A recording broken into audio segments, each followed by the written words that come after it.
Hi everyone. My name is Natalie Emerson. I'm 34 years old. My father pointed toward the stairs at our 4th of July barbecue and told me to go to my room until I apologized to my sister.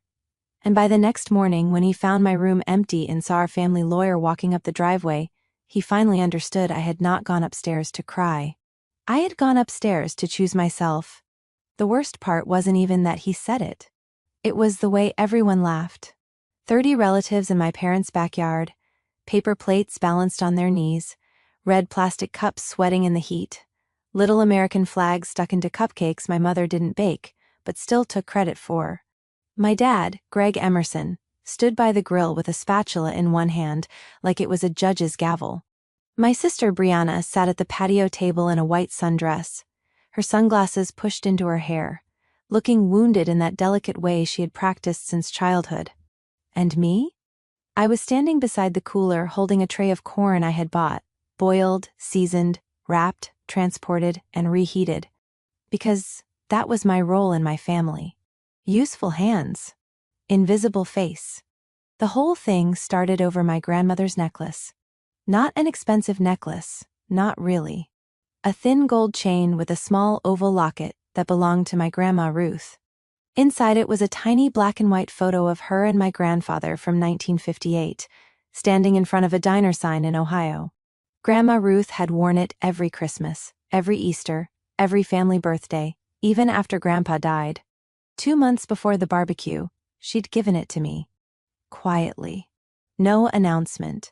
No ceremony. Just the two of us in her little sunroom, with the fern leaves brushing the window and the old clock ticking too loud. She pressed it into my palm and said, "You're the one who remembers people when they're not useful anymore." I didn't even know what to say. That was Grandma Ruth. One sentence, and suddenly you were 8 years old and understood. I wore the necklace to the barbecue because she was there, sitting under the umbrella in her blue cardigan, even though it was 90 degrees, watching everyone with tired eyes. She'd been living with us since her fall in March, and by with us, I mean I drove her to appointments, sorted her pills, washed her compression socks, and slept with my phone on loud in case she needed help at 2 a.m. My parents told people, "We all pitch in." They meant me. Brianna arrived 3 hours late with a store-bought berry pie and immediately got applause because she had driven all the way from Westbrook, which was 22 minutes without traffic. She hugged Grandma Ruth, posed for 2 photos, then noticed the necklace. Her eyes changed first. That tiny flicker, like a light going out behind glass. "Is that Grandma's locket?" she asked. The yard got quieter, in the way families get quiet when they smell drama and pretend they don't. I touched it without thinking. "Yes," Brianna tilted her head. "Why are you wearing it?" "Because Grandma gave it to me."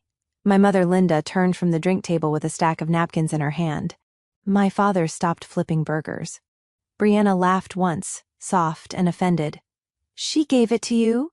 Grandma Ruth looked down at her hands. That should have been enough for everyone to know it was true. But in my family, truth didn't matter until Brianna approved it. My sister stood up slowly, like I had slapped her in public.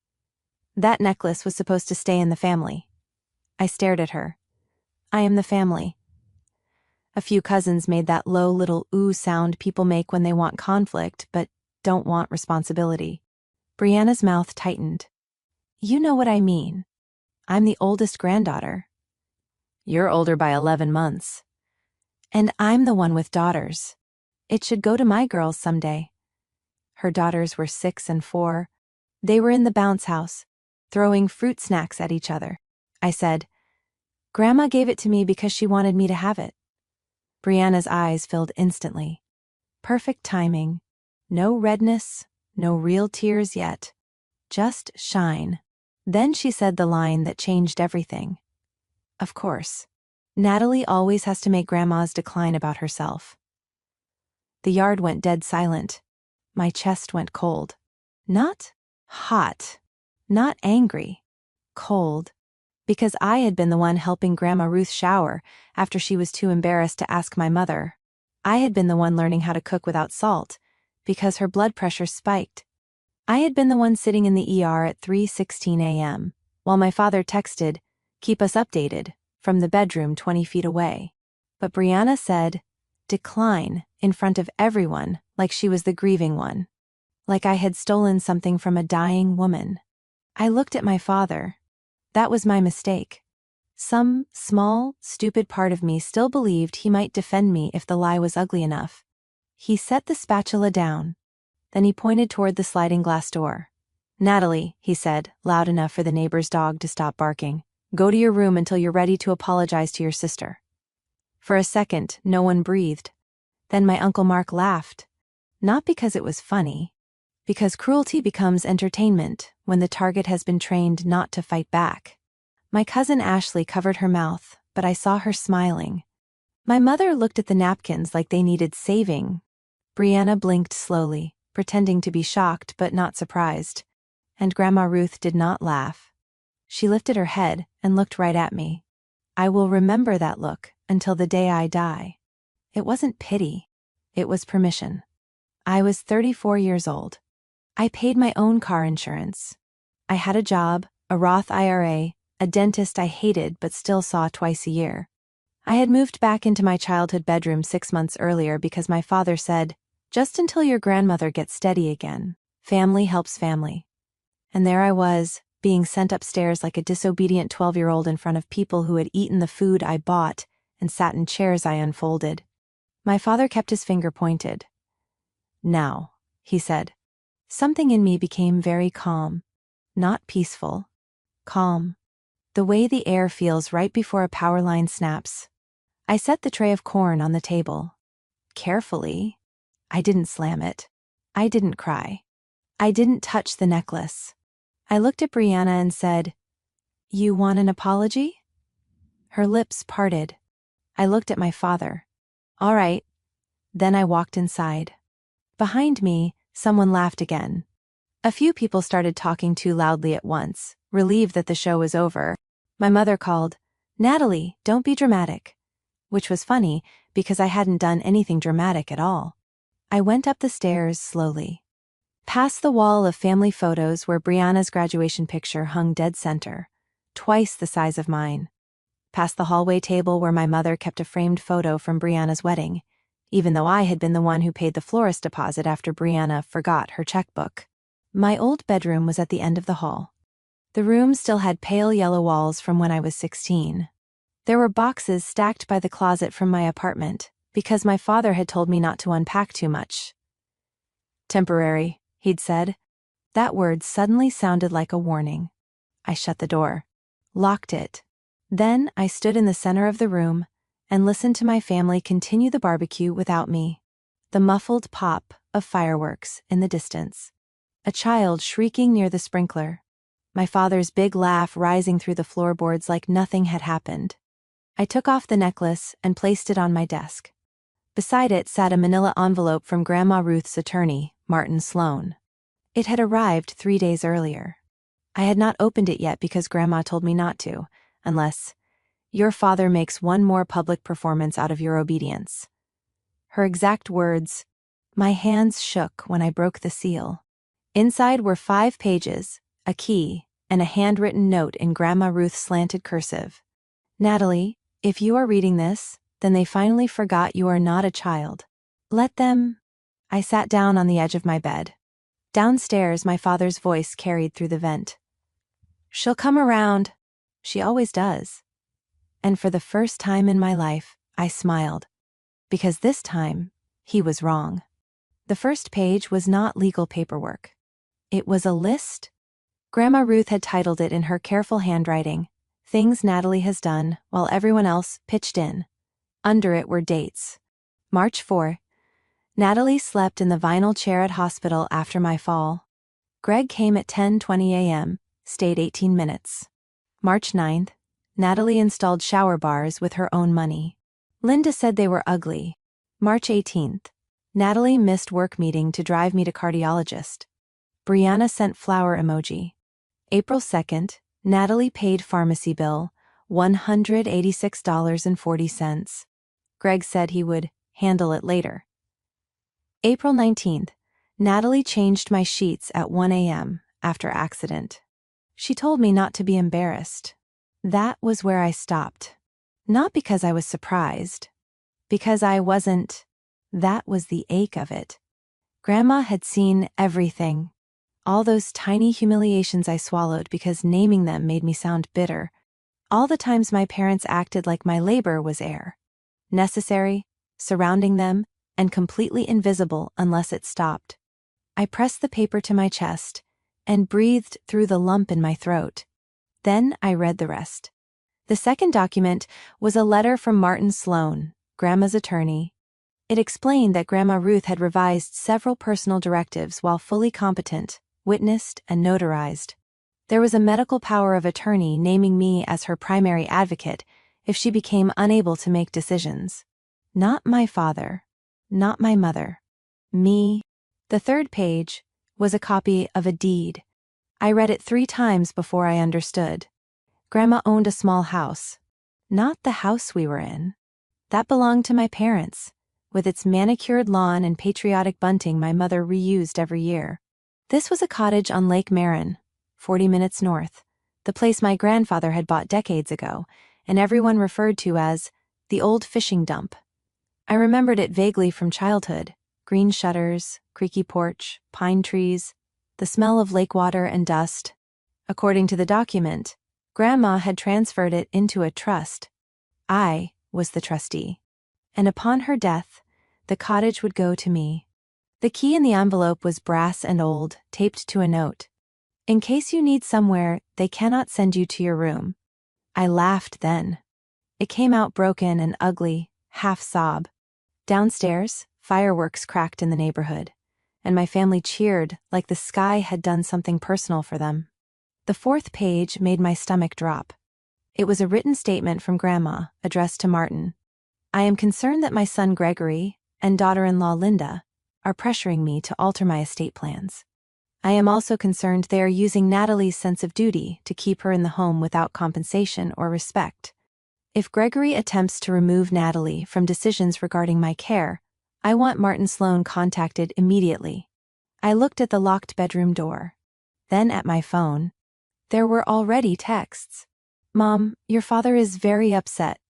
Just apologize and come eat. Brianna, I didn't want it to get like that. But you were being possessive.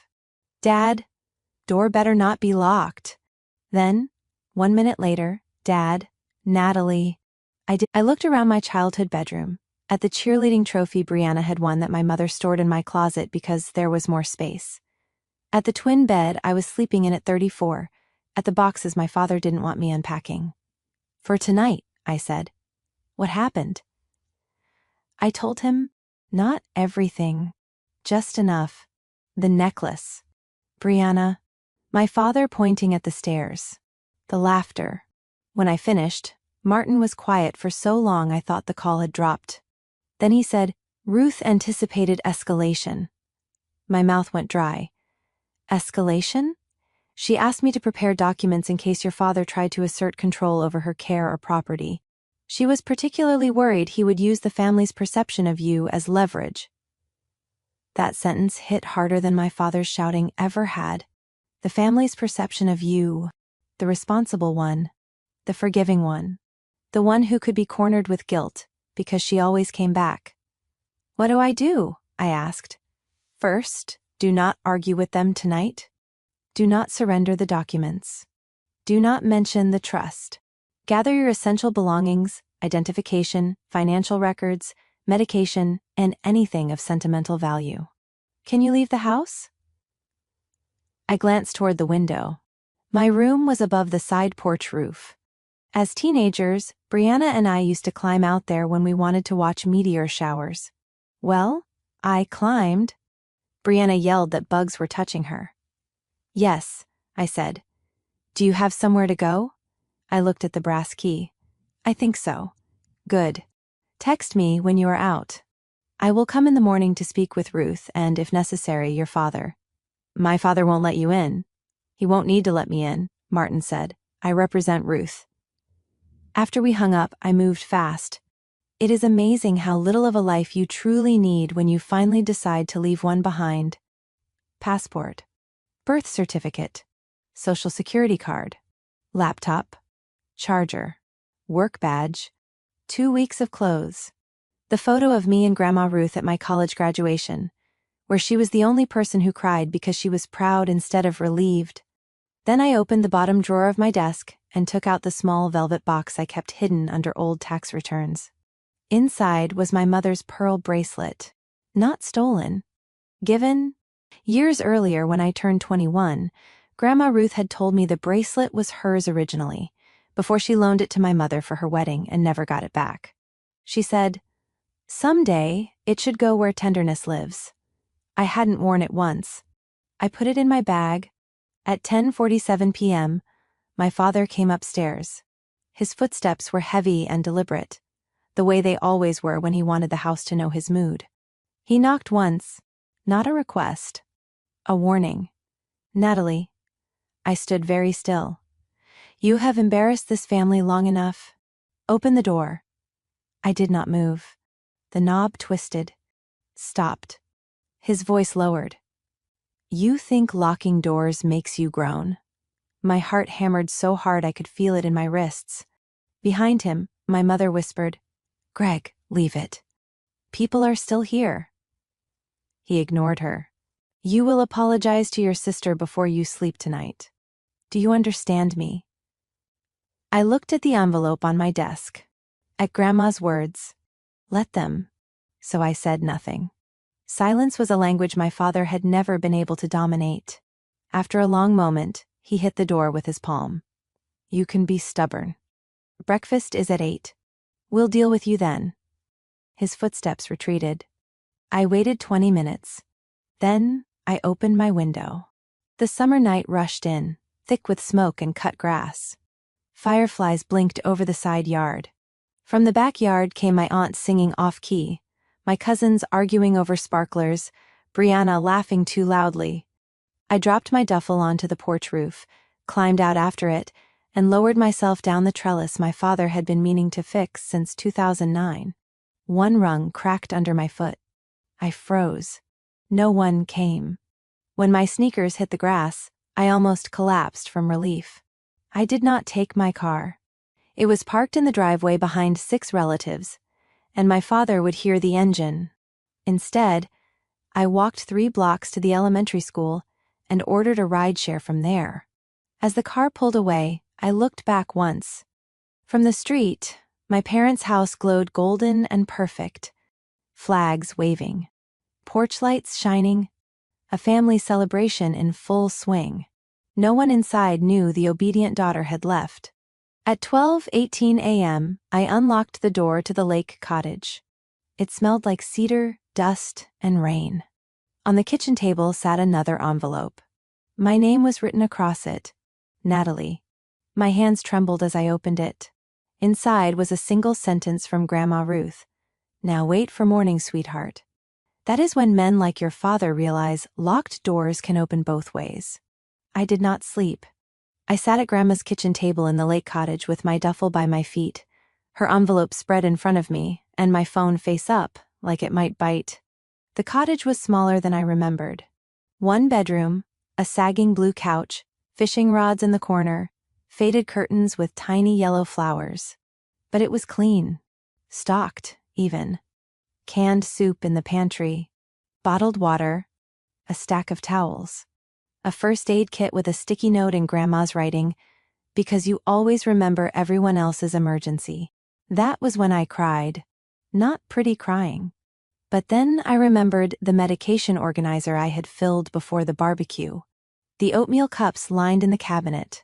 The written instructions taped to the fridge because I knew, deep down, that I was the only person in that house who planned for care instead of applause. Brianna texted at 6:41. "Brianna, you really left Grandma alone overnight?" Wow. I laughed out loud. A dry, humorless sound. Then Grandma Ruth called. I answered so fast I nearly dropped the phone. "Grandma?" Her voice was quiet. "You got out?" I closed my eyes. "Yes. Good girl." Those 2 words undid me more than anything else. "Are you okay?" I asked. "I'm old, not helpless." "Your father is stomping around like a bull with a credit card bill." Despite everything, I smiled. "Did he find my room?" "Not yet." He's enjoying being angry too much. Your mother keeps saying breakfast will fix it. Breakfast? People who break things always think toast is a repair tool. I pressed my fingers to my mouth. Martin is coming, I said. I know. I called him too. My stomach tightened. Grandma, what's going to happen? She was silent for a moment. Then she said, the truth. That's all? Your father will act like it's a weapon because he's spent years hiding from it. At 7:58, my father texted, Dad, breakfast. Downstairs, now. At 8:04, Dad, don't make me come up there. At 8:09, Dad, last warning. Then nothing for 6 minutes. I pictured him climbing the stairs, still smug, still certain the universe would rearrange itself around his authority. I pictured him knocking, twisting the knob, maybe unlocking it with the little emergency key above the doorframe. At 8:16, my phone rang. Dad. I answered, but said nothing. For 2 seconds, all I heard was breathing. Then his voice came through, low and sharp. Where are you? I looked out the cottage window at Lake Marin, silver under the morning sun. Safe. Do not play games with me. I'm not. You get back here right now. No. The word was small, but it landed like a chair thrown through glass. My father actually went quiet. Then he laughed once.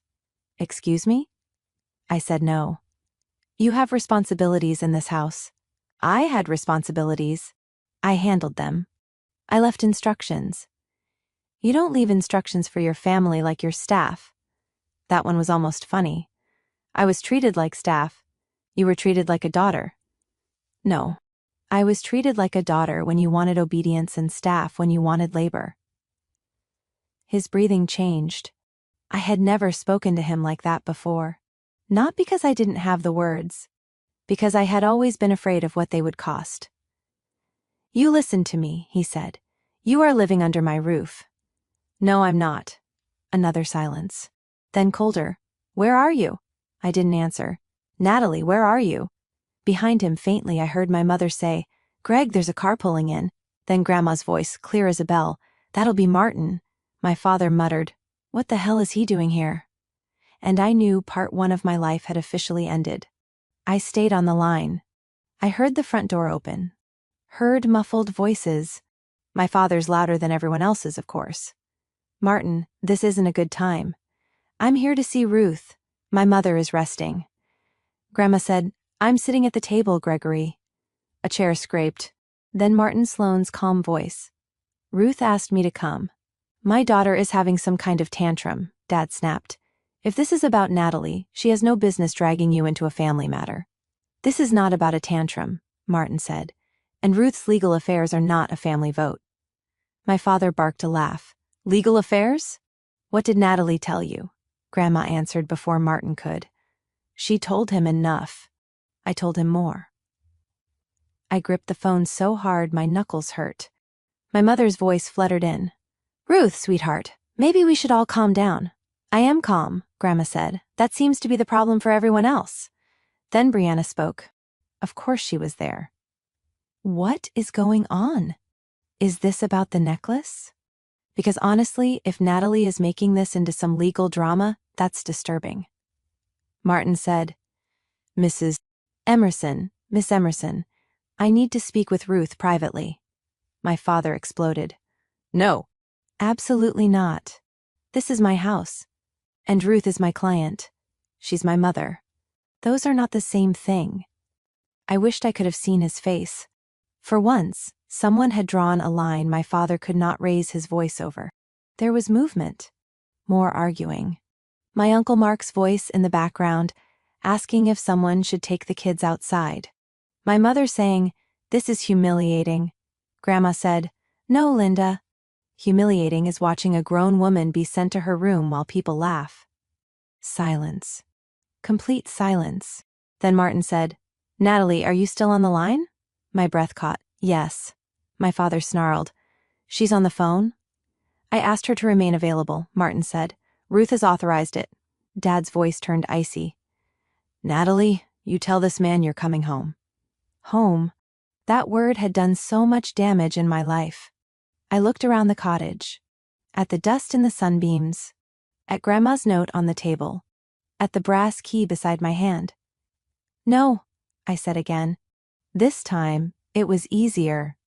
Grandma made a soft sound. Approval, maybe. Martin continued.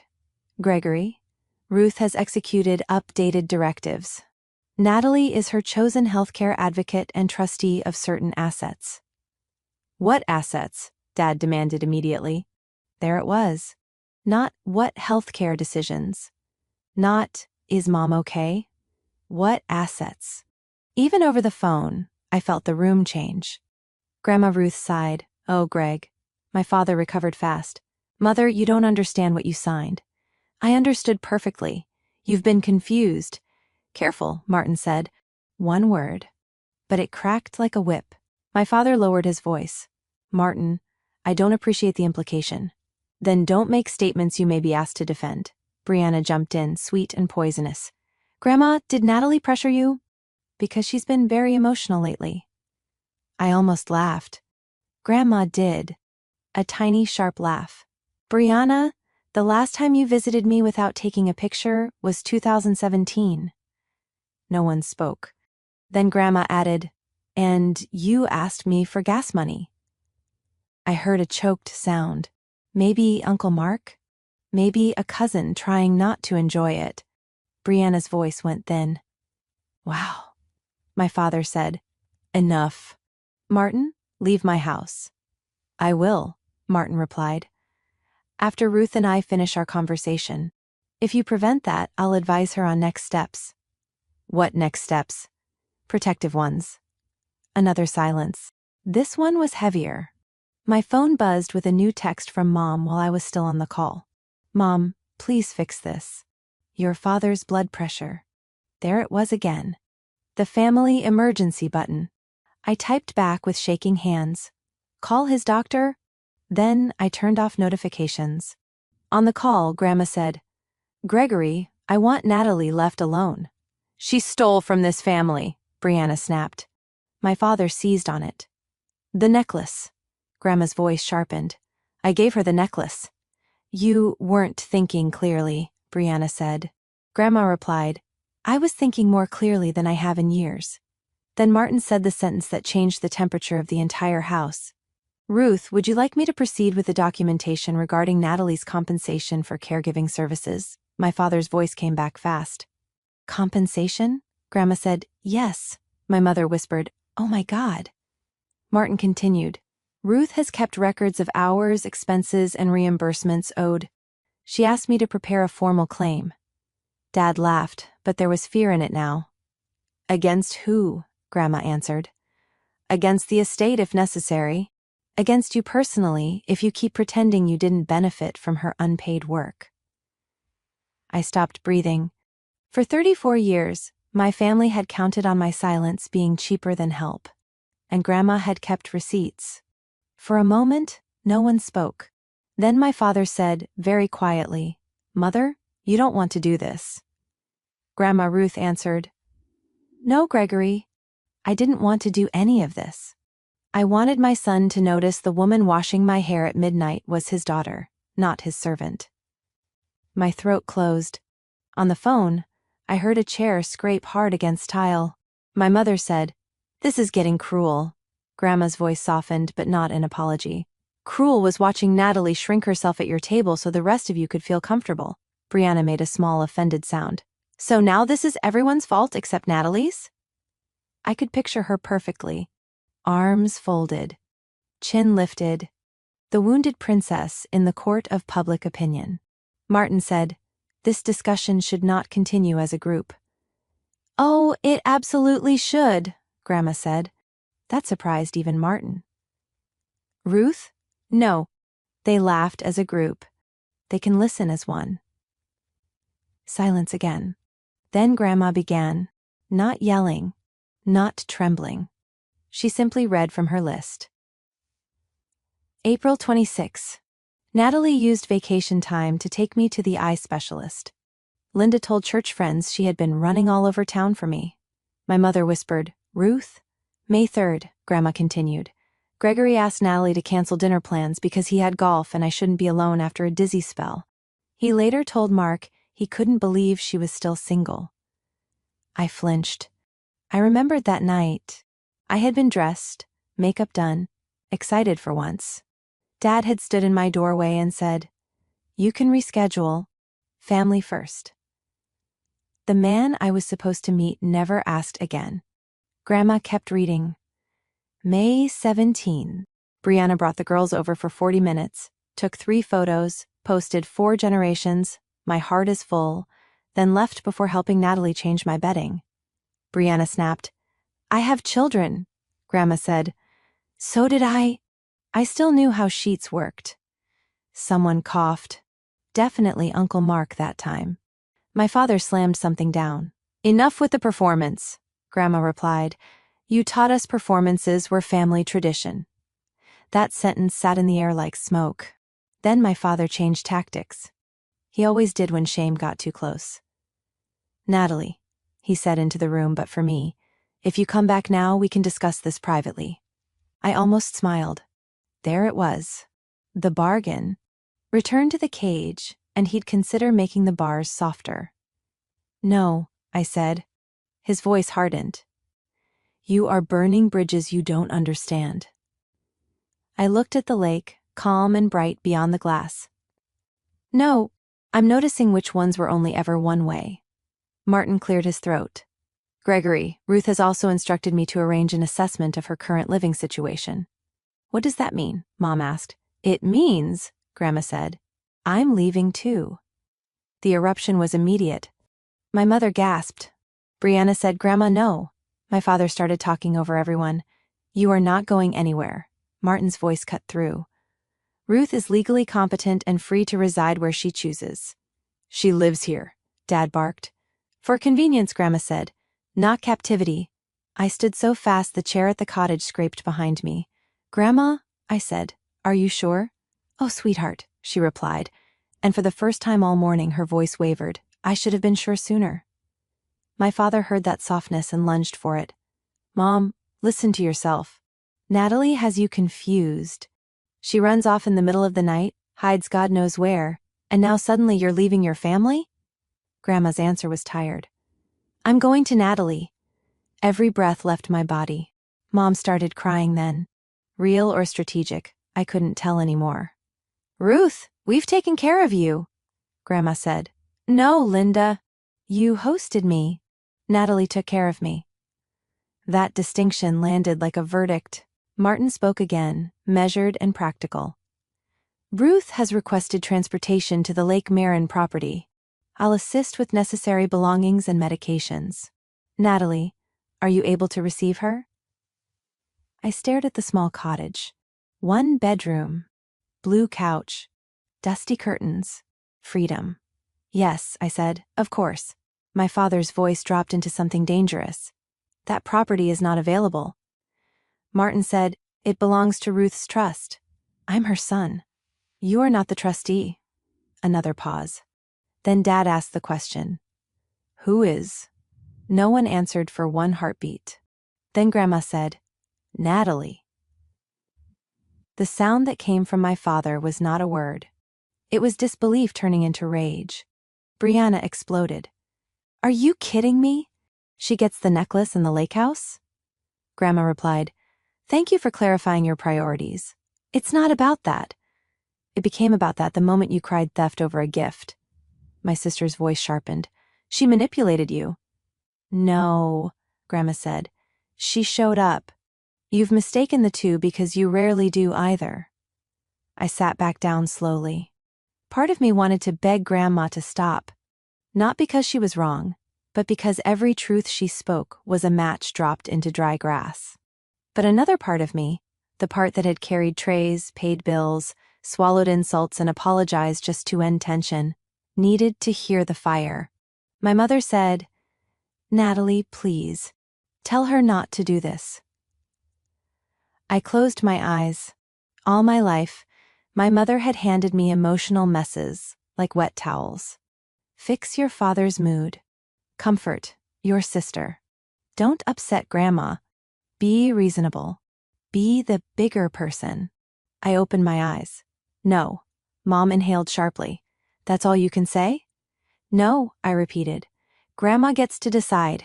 Dad said, You smug little Gregory, Martin warned. But my father was past warning. You think you won? You think a cottage and some paperwork make you independent?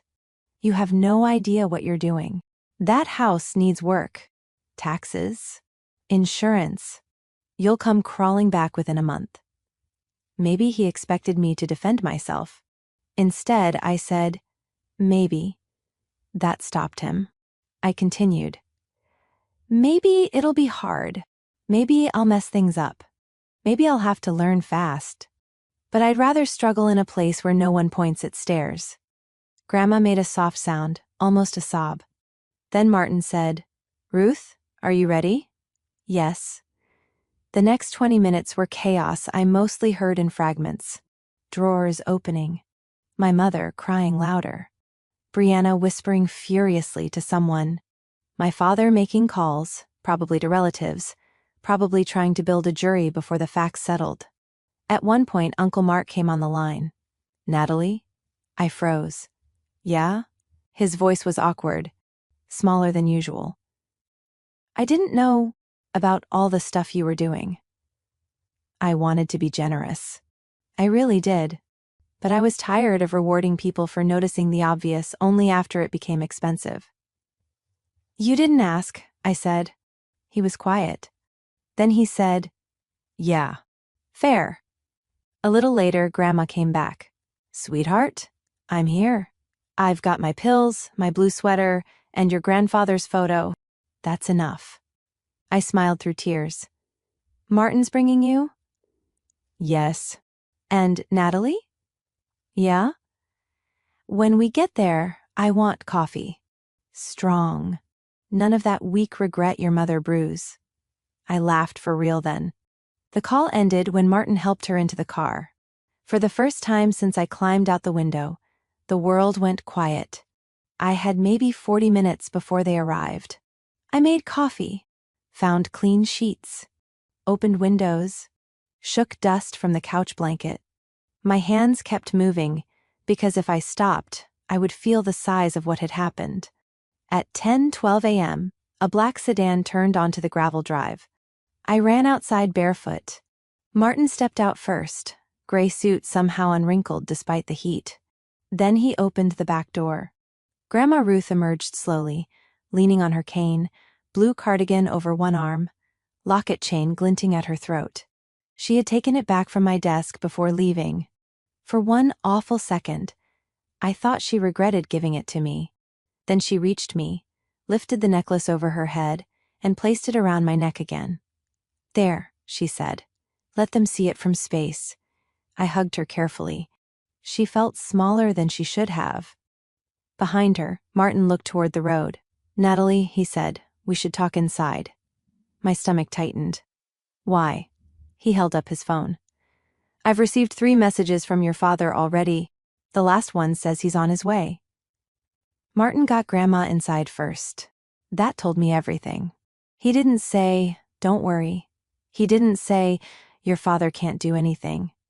He simply guided my grandmother to the kitchen chair, placed her medication bag on the table, and turned to me with the calm face of a man who had spent 40 years watching families turn inheritance into a battlefield.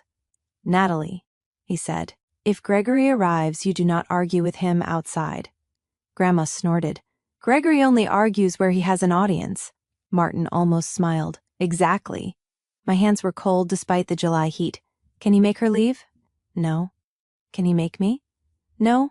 But he can try to frighten you into believing he can. 5 minutes later, tires tore up the gravel drive. My father's truck stopped so hard, dust rolled past the windows. Grandma looked at me. Do not shrink. Those 3 words held me upright. Dad got out first. My mother climbed down after him, blotchy-faced and furious in that quiet way she called heartbreak. Brianna's SUV pulled in behind them. Of course. A final performance needed a full cast. My father marched up the porch steps and tried the door. Locked. His face changed when it didn't open. I stood on the other side with Martin beside me. Dad pounded once. "Open this door." Martin said through the screen, "Gregory, Ruth is safe. She does not wish to leave." "I'm not talking to you." "You are on trust property," Martin replied. "Speak accordingly." My father laughed, ugly and loud. "Trust property? Listen to yourself." Grandma's cane tapped behind us. She came to the door before I could stop her. "I want you to go home, Greg." For 1 second, he looked like a little boy. Then pride saved him from tenderness. "You're confused," he said. "You're angry. Natalie has filled your head." Grandma stepped closer to the screen. "Natalie filled my pillbox. Natalie filled my fridge. Natalie filled the silence you left when caring for me stopped being convenient." Mom began crying again. "Ruth, please don't punish us." Grandma looked at her. "Linda, not being served is not punishment." Brianna pushed forward, sunglasses on top of her head like armor. "Grandma, this is insane." She ran away, and now she's hiding behind a lawyer. I opened the door then. Not wide, just enough. "I'm not hiding," I said. My father's eyes snapped to me. "Get your things, now." There it was again. Command first. Reality later. "No." His jaw worked. "You have torn this family apart." "No," I said. I stopped holding the torn pieces together with my bare hands. Brianna rolled her eyes. "That's dramatic." I looked at her. Really looked at her. For years, I had mistaken her selfishness for fragility, because everyone told me she was sensitive.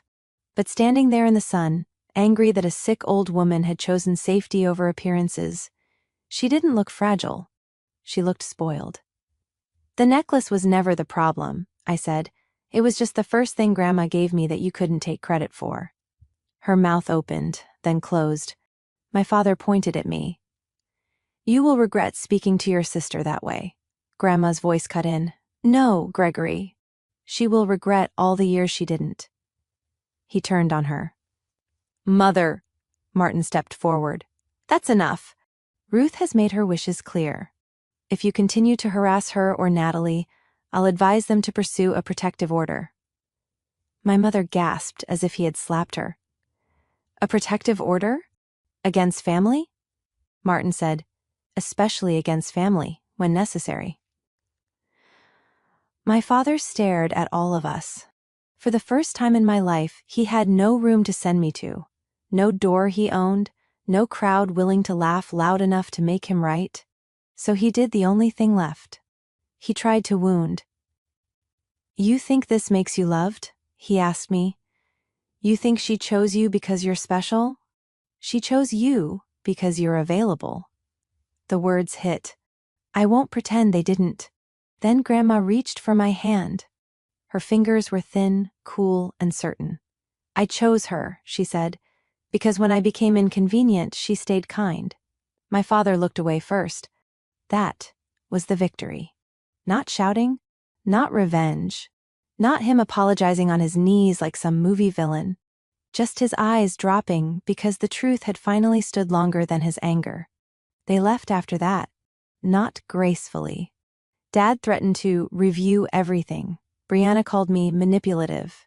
Mom said she hoped I was happy, which is what people say when they realize guilt has stopped working. But they left. And when the dust from their cars settled, Grandma and I were still there. Inside, the coffee had gone cold. Grandma drank it anyway. "Terrible," she said. "Perfect." I laughed until I cried. 6 months later, the cottage had new locks, new porch boards, and curtains I picked myself. Grandma's health was not miraculous, because life isn't that kind just because you finally stand up. She had good days and frightening days. Some mornings she forgot the word for kettle. Some evenings she told stories about Grandpa so vividly I could smell his aftershave.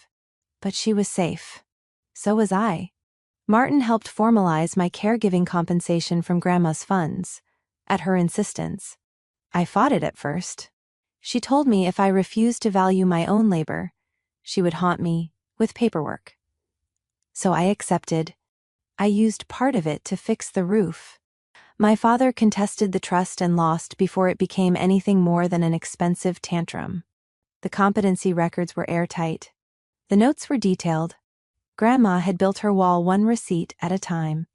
Brianna stopped speaking to me, except for one message in October asking if I was ready to return Grandma's necklace to the family. I sent back a photo of Grandma wearing it while eating pancakes. No caption. Mom called twice. Both times she cried. Both times she waited for me to comfort her. The second time, I said, "Mom, I love you, but I'm not available for this version of the conversation." Then I hung up. My hands shook for 20 minutes. Then they stopped. By the following spring, Grandma and I had a routine.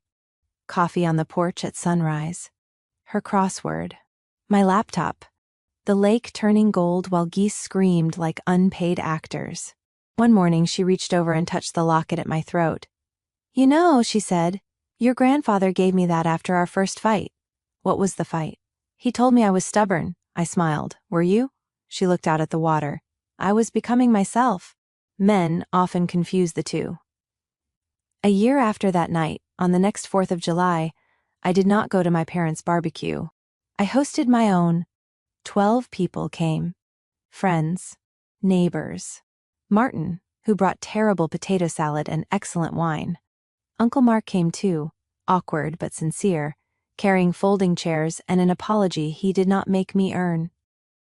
Grandma sat beneath a red umbrella in her blue cardigan, queen of the lake cottage, watching sparks rise over the water. At dusk, my phone buzzed. "Dad?" For a long time, I just looked at his name. Then Grandma glanced over. "You don't have to answer every knock." So I didn't. The fireworks began. Red, white, gold, bursting over the lake and trembling in the dark water below. Grandma's hand found mine. The locket rested warm against my chest. Behind us, people I loved were laughing. Not at me, never at me.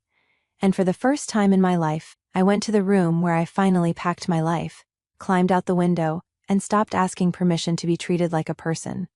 If you've ever been sent to your room in a house you were holding together, tell me in the comments, what was the moment you finally chose yourself?